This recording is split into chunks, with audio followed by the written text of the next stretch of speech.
So you're super excited. Today is the day. It's CitizenCon. They say it's live. The PU or the PTU is live. You can download it. You can log in and you can try out your Hammerhead. You're so excited. You run down to that console and you push the button. But let's be honest, chances are this is the answer that you're going to get.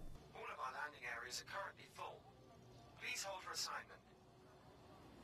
Unfortunately, our automated system is unable to access that ship at this time. We apologize for any inconvenience. Please try again later, or select a different ship.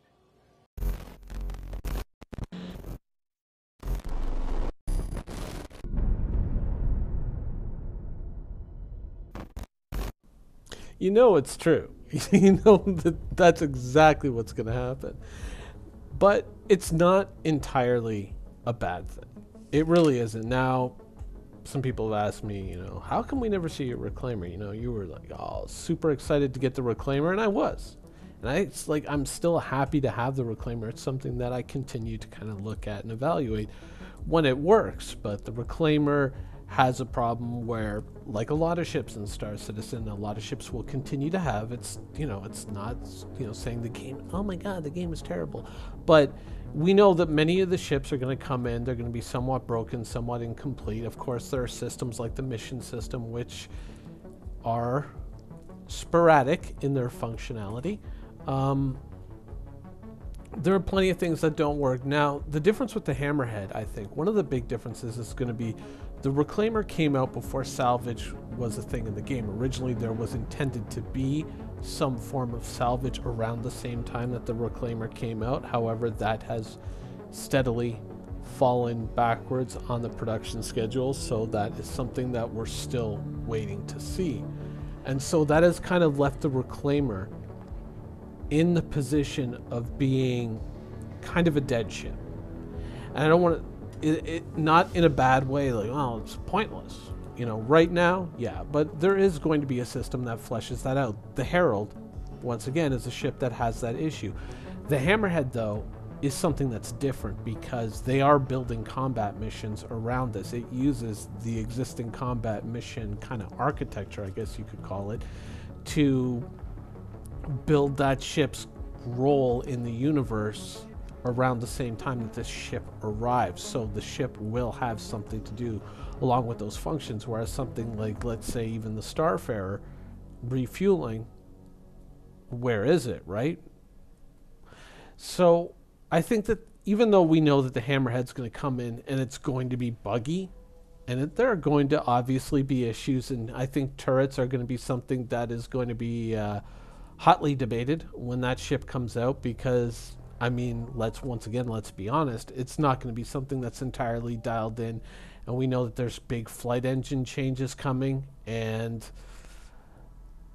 that could also affect how well turrets work on a ship. So it's going to be an interesting time, but the core basic functionality of that ship, its purpose, is going to be there, whereas the Reclaimer right now it's a ship that I can't get into right now because it's broken and I have to actually go back and reclaim it, but I'm trying to find a way to sneak onto it and play around with it for a little bit for this video, because I was actually hoping to kind of take it out for this video and fly it around while I was talking, but fate conspired against me, and then I thought, wait, here's an angle that I can use to kind of get this episode done.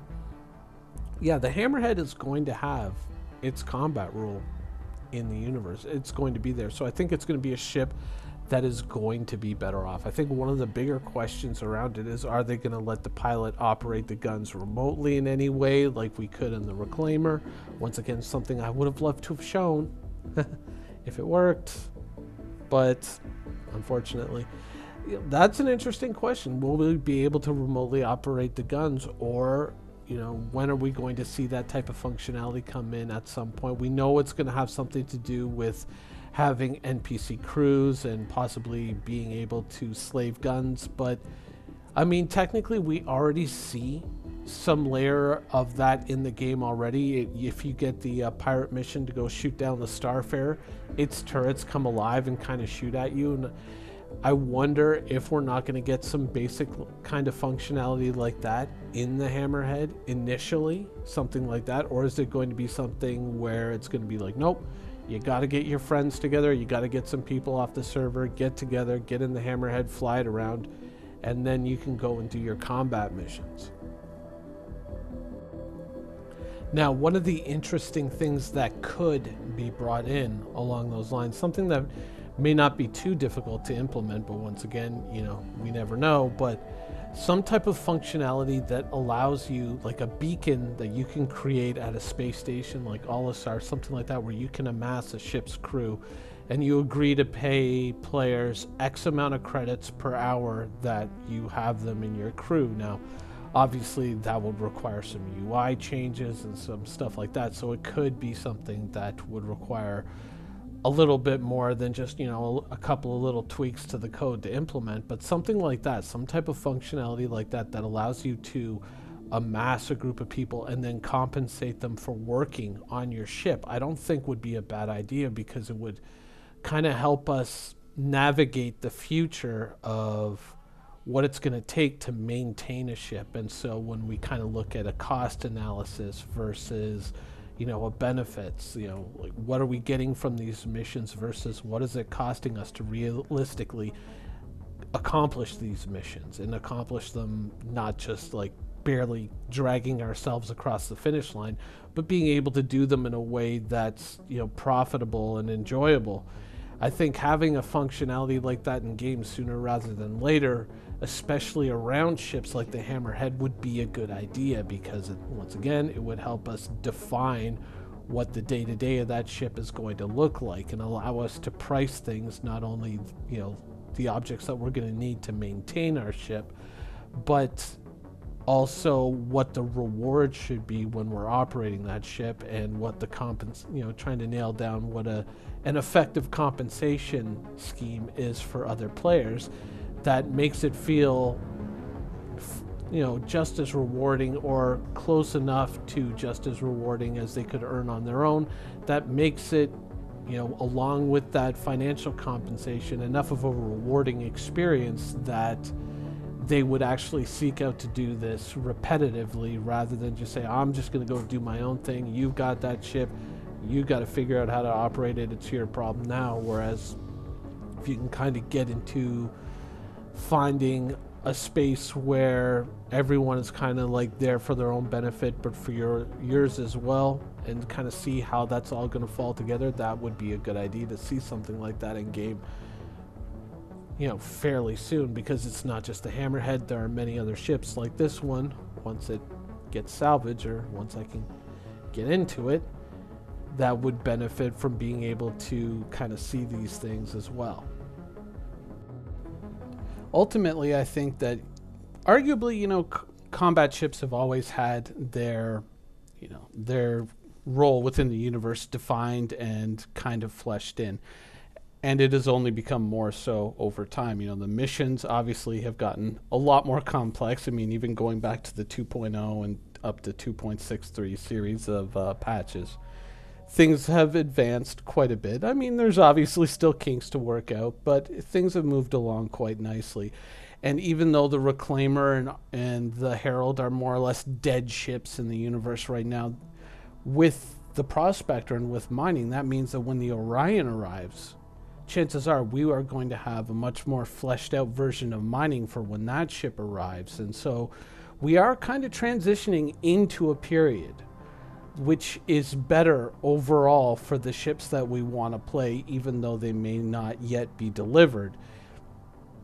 Hopefully by the time you see things like the Polaris arrive, things like the Javelin, things like the Idris, the Endeavor, you know, the big ones, the Pioneer, that these ships will come into the game in a period where they won't have to go through what ships like the Starfarer and the Reclaimer and the Herald have, where they kind of exist in the game, but they don't really do anything yet. So when you do get your hands on your Hammerhead, you are going to, you know, it's fair to expect bugs. It's fair to expect problems and glitches and, you know, all the things that go along with the game in early access. But The one good thing about it, beyond all of that, is the fact that it will have a role in the universe. It will have something to do, and hopefully now we are moving into a period where more and more that is going to become the reality, that when ships finally do arrive in the game, they have something to do. Anyways, that's the show for today. I hope you guys enjoyed it, and thanks for watching.